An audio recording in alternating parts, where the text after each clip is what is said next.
শিক্ষার্থী কেমন আছো তোমরা সব? আশা করি ভালো আছো। বাংলা ব্যাকরণ বিধি চ্যানেলে আরও একবার স্বাগত। আজকে দেখো আদাব গল্পের 2 নম্বর পর্ব। কারণ প্রথম পর্বের সারাংশটা এবং 1 আর 2 দাগের প্রশ্নগুলো করেছিলাম। আজকে 3 দাগের প্রশ্নগুলো নিয়ে এসেছি। এই 2 নম্বর পর্বে সমস্ত প্রশ্নগুলোই কিন্তু থাকবে। দেখো বেশি কথা না বলে দেখো আজকে শুরু করে দিই। নিচের প্রশ্নগুলির নিজের ভাষায় উত্তর লেখো। 3 দাগে শহরে 144 ধারা আর কারফিউ অর্ডার জারি হয়েছে। লেখকের অনুসরণে গল্প ঘটনার রাতের দৃশ্য বর্ণনা করো। আদাব গল্পের শুরুতেই দাঙ্গা আতঙ্কিত বাংলার ভয়াবহ রূপ উঠে এসেছে। নিস্তব্ধ অন্ধকার রাত, চারিদিকে গুপ্তঘাতকের দল সবসময় ছুটে চলেছে। মিলিটারি গাড়ি, তাতে কেঁপে উঠছে চারিদিকে নিস্তব্ধতা। তার মধ্যে একটা গাড়ি পাক খেয়ে যায় ভিক্টোরিয়া পার্কের পাশ দিয়ে। আর এমনি অন্ধকার রাত, যে রাতে বেড়ে উঠেছে চোরাগোপ্তাদের পৈশাচিক উল্লাস। হিংসায় উন্মত্ত মানুষগুলি দা, সড়কি, লাঠি, ছুরি পরস্পরকে হত্যা করতে ছুটোছুটি করছে। যেন এক নারকীয় পরিস্থিতি। অবাধে লুটোতরাজ চলছে। নরপশুদের বিকৃত উল্লাসে রাত্রি ফেটে পড়েছে।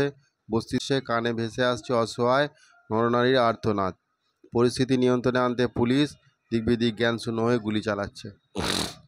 হঠাৎ ডাস্টবিন নড়ে ওঠার অব্যবহিত পরে দেখা গেল ডাস্টবিনের দুপাশে দুটি মানুষ নিস্পন্দ নিশ্চল। তাদের বুকের স্পন্দন যেন তালহারা ধীর।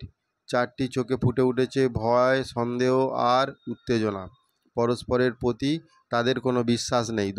দুজনে দুজনকে ভাবছে খুনি। অচিরেই যেন তারা পরস্পরকে আক্রমণ করে। হিন্দু মুসলমান সম্প্রীতির আবহ গল্পে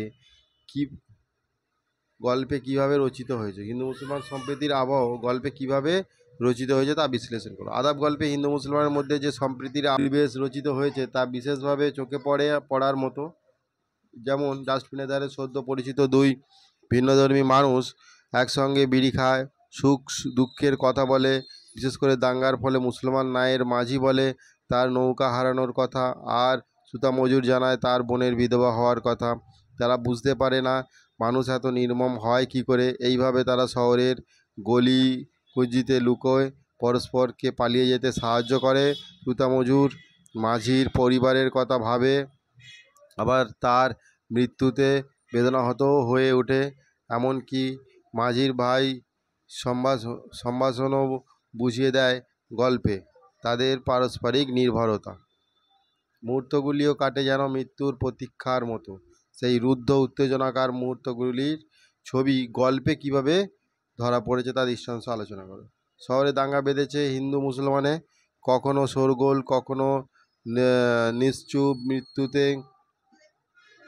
যেমন মানুষের শরীর স্তব্ধ হয়ে আসে, তেমনই স্তব্ধতা চারিদিকে। নায়ের মাঝি আর সুতা মজুর জানে না কার দিকে থেকে কখন মৃত্যু ঘনিয়ে আসতে পারে। ডাস্টবিনকে ঘিরে 2টি মানুষ ভাবে নিজেদের বিপদের কথা, ঘরের কথা, ছেলে মেয়েদের কথা। কিন্তু তারা কি প্রাণে বেঁচে বাড়ি ফিরবে? কথা নেই, বার্তা নেই। হঠাৎ বজ্রপাতের মতো কোথা থেকে নেমে আসে দাঙ্গা। মানুষের মধ্যে হাটে বাজারে এই হাসাহাসি বাক্যলাপ, আর এই মুহূর্তেই খুন খারাপি। এমনই রুদ্ধ উত্তেজনার মুহূর্তে এই গল্পে ধরা পড়েছে। মানুষ নির্মম নিষ্ঠুর হয়ে ওঠে কি করে? উদ্ধৃতির আলোকে সেই সময়ের ঐতিহাসিক প্রেক্ষাপটটি আলোচনা করো। আদাব গল্পে ঐতিহাসিক প্রেক্ষাপট হিসাবে লেখক 1946 খ্রিস্টাব্দে সংঘটিত হিন্দু মুসলমান সাম্প্রদায়িক দাঙ্গাকে ইঙ্গিত করেছে। 1947 সালের 10ই আগস্ট ব্রিটিশ রাজ্যের অবসানের পর ভারত দ্বিখণ্ডিত স্বাধীনতা পায়। সাম্প্রদায়িক রাজনীতির বীজ ভারতবর্ষ পাকিস্তান ও পূর্ব পাকিস্তানে বিভক্ত করে। ব্রিটিশ সরকার এই দেশের হিন্দু মুসলিম সম্প্রদায়ের মধ্যে যে বিভাজন তৈরি করেছিল তার পরিণতি 1946 খ্রিস্টাব্দের সাম্প্রদায়িক দাঙ্গা। শহরে তখন 144 ধারা আর কারফিউ জারি হয়েছে, যার ফলে দলবদ্ধভাবে কোথাও ঘোরাঘুরি করা যাবে না, কিংবা নির্দিষ্ট সময় ছাড়া বাড়ি থেকে রাস্তায় বেরোনো যাবে না। সব সময় চলছে মিলিটারি টহল, কিন্তু তার মধ্যেই কোনো জায়গা থেকে ভেসে আসছে গোলাগুলির শব্দ, শোরগোল। কারণ হিন্দু ও মুসলমানের মধ্যে দাঙ্গা বেঁধেছে। যে যাকে পারে হত্যা করছে। গুপ্তঘাতকের দল ছড়িয়ে আছে চারিদিকে। সুযোগ পেলেই তারা পরস্পরকে হত্যা করতে উদ্যত। অথচ হাটে বাজারে মানুষের মধ্যে কত হাসাহাসি, কথোপকথন, আর তারপরেই সবাই মেতে ওঠে এমন নির্মম নিষ্ঠুর হত্যাকাণ্ডে। বিশ্লেষণ করতে হবে। রাত্রির নিস্তব্ধতাকে কাঁপিয়ে দিয়ে মিলিটারি টহলদার গাড়িটা একবার ভিক্টোরিয়া পার্কের পাশ দিয়ে একটা পাক খেয়ে গেল। উদ্ধৃতাংশটি সমরেশ বসুর লেখা আদাব গল্প থেকে নেওয়া হয়েছে। এখানে লেখক ইতিহাসের একটি বিশেষ সময়ের কথা বলেছেন। সালটা 1946 সাল।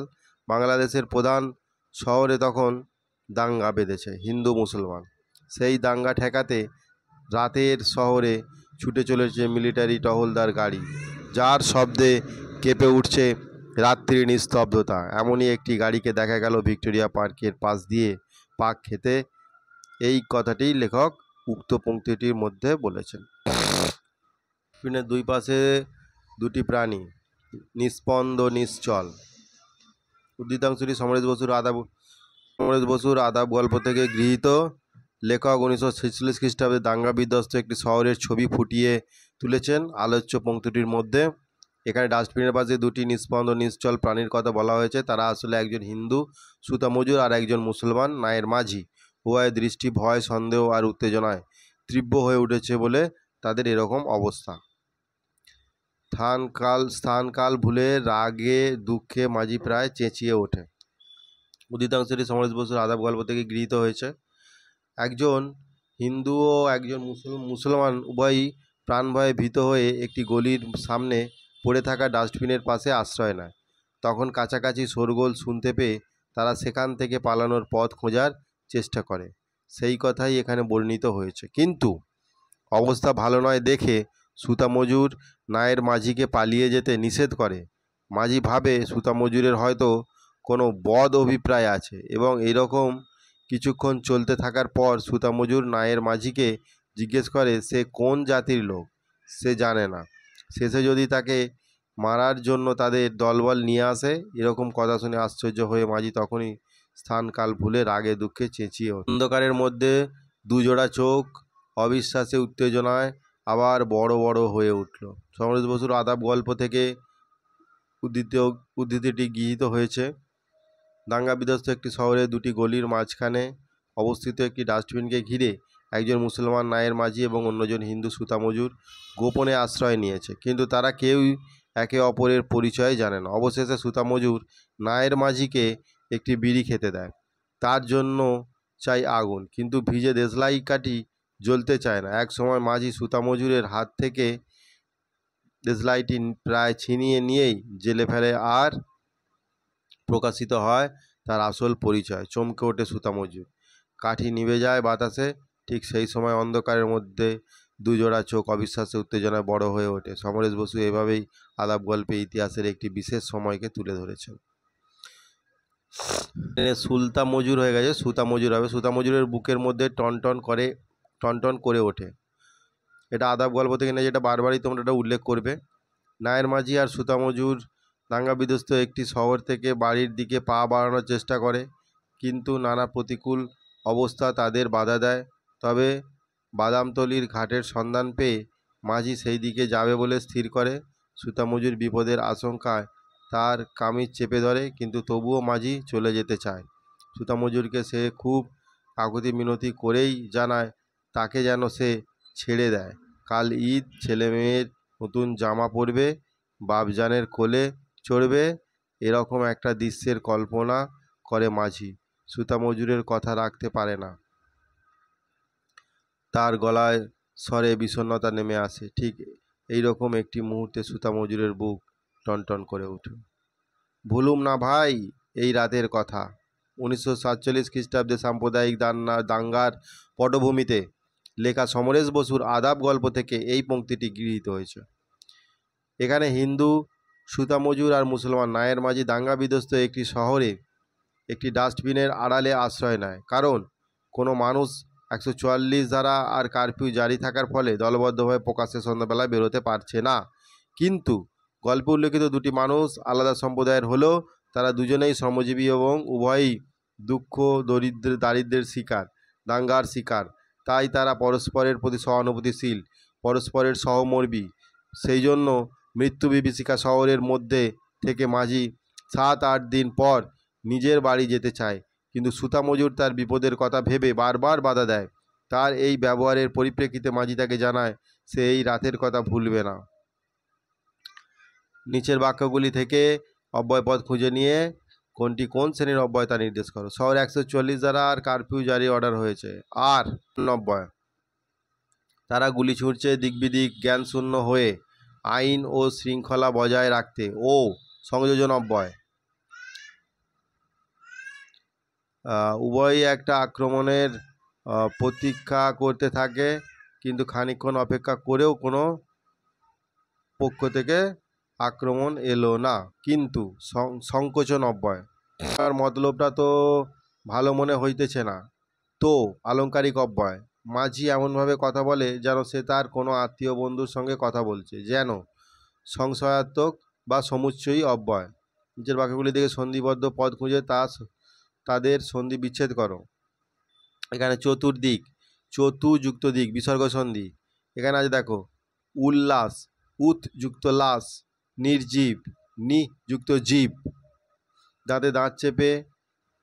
এখানে আছে প্রতীক্ষা, প্রতিযুক্ত ইক্ষা, নিস্তব্ধতা, নি যুক্ত স্তব্ধতা, আগ্নেয়াস্ত্র, আগ্নেয়যুক্ত অস্ত্র। এবার সমাস, ব্যাসবাক্য সহ সমাস নির্ণয় করো। চোরাগোপ্তা, পথনির্দেশ, নির্জীব, দীর্ঘ নিঃশ্বাস, পোলামাইয়া। চোরাগোপ্তা, যা চোরা তাই গোপ্তা, কর্মদ্বারায় সমাস। পথনির্দেশ, পথের নির্দেশ, সম্বন্ধ তৎপুরুষ। নির্জীব, নয় জীব এমন, লং তৎপুরুষ। দীর্ঘ নিঃশ্বাস, দীর্ঘ যে নিঃশ্বাস, সাধারণ কর্মদ্বারায়। পোলামাইয়া, পোলা ও মাইয়া, দ্বন্দ্ব সমাস। এবার কারক বিভক্তি, দুদিক থেকে দুটো গলি এসে মিশেছে এ জায়গায়। জায়গায়, অধিকরণ কারকে কোথায় এসে মিশেছে না জায়গায়। অধিকরণ কারকে অন্তস্থ বিভক্তি। সন্দেহের দোলায় তাদের মন দুলছে। সন্দেহের, সম্বন্ধ পদে এর বিভক্তি। নিষ্ফল ক্রোধে মাঝি দুহাত দিয়ে হাঁটু দুটোকে জড়িয়ে ধরে। ক্রোধে, করণ কারকে এ বিভক্তি। আমাগো কথা ভেবে কেডা, আমাগো সম্বন্ধ পদে গো বিভক্তি। কেডা কর্তৃকারকে শূন্য বিভক্তি। মুহূর্তগুলি কাটে রুদ্ধশ্বাস নিঃশ্বাসে, রুদ্ধ নিঃশ্বাসে, করণ কারকে এ বিভক্তি। নিচের শব্দগুলিতে ধ্বনি পরিবর্তনের কোন কোন নিয়ম কাজ করছে। আচ্ছা, হেই পার, হেই পার হচ্ছে সেই পার, এটা হচ্ছে বর্ণ বিকার। নারায়ণগঞ্জ, এটা মূল শব্দ হবে নারায়ণগঞ্জ, মধ্য স্বরলোপ, বর্ণ বিকার। ডাইকা, এটা হবে ডাকিয়া, অভিনেত্রী। আঙুল, আঙ্গুল, অঙ্গুলি, বর্ণলোপ। চান্দ, চন্দ্র, ধ্বনিলোপ। নির্দেশ অনুযায়ী বাক্য পরিবর্তন করো। জটিল বাক্যে করতে হবে। রাত্রির নিস্তব্ধতাকে কাঁপিয়ে দিয়ে মিলিটারি টহলদার গাড়িটা একবার ভিক্টোরিয়া পার্কের পাশ দিয়ে একটা পা খেয়ে গেল। জটিল বাক্যে করতে হবে। তাহলে কি করতে হবে? রাতের নিস্তব্ধতাকে কাঁপিয়ে দিয়ে যে গাড়িটা একবার ভিক্টোরিয়া পার্কের পাশ দিয়ে এক পা খেয়ে গেল, সেই গাড়িটা মিলিটারি টহলদারের গাড়ি। খানিকক্ষণ চুপচাপ, না সূচক, খানিকক্ষণ কোনো শব্দ নেই। পরিচয়কে স্বীকার করতে উভয়েই নারাজ, প্রশ্নবোধক। পরিচয়কে স্বীকার করতে উভয়েই কেউ কি রাজি আছে? শোরগোলটা মিলিয়ে গেল দূরে, যৌগিক বাক্যে শোরগোলটা হলো কিন্তু দূরে মিলিয়ে গেল। মাঝি বলল চল, যেদিকে হোক। পরোক্ষোক্তিতে মাঝি উদ্দিষ্ট ব্যক্তিকে যেদিকে খুশি যাওয়ার জন্য বলল। কি আর কাল? কাল কান পেতে রইল দূরের অপরিস্ফুট কলরবের দিকে। সাধারণ অতীতকাল, সন্দেহের দোলায় তাদের মন দুলছে। ঘটমান বর্তমান, ধারে কাছেই জ্যান লাগছে। পুরাঘটিত বর্তমানকাল, অশান্ত চঞ্চল ঘোড়া কেবলই পা ঠুকছে মাটিতে। বর্তমান, ঘটমান বর্তমান, বাদামতলির ঘাটে কোন অতলে ডুবিয়ে দিয়েছে তারে। পূর্বঘটিত বর্তমানকাল, নিচের শব্দগুলি শ্রেণীবিভাগ করো। মজুর, লিগওয়ালো, পুলিশ, নসিব, রাত্রি। মজুর হচ্ছে বিশেষ্য পদ, ফার্সি শব্দ। লিগওয়ালো বিশেষ্য পদ, প্রত্যয় গঠিত মিশ্র শব্দ। পুলিশ হচ্ছে বিশেষ্য ইংরেজি শব্দ।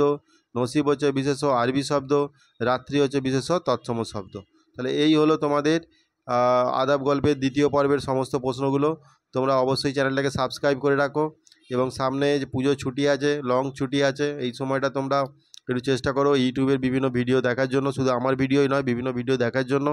যদিও পড়াশোনার মধ্যে যদি নাও থাকতে পারো, তাহলে কিন্তু ইউটিউবের ভিডিওগুলো মাঝে মধ্যে অন্তত দেখে নিও, তাহলে তোমাদের কিন্তু অনেকটা সাহায্য হবে। চলো, আজকের ভিডিওটা এই পর্যন্তই। থ্যাংক ইউ, ভালো থেকো সবাই।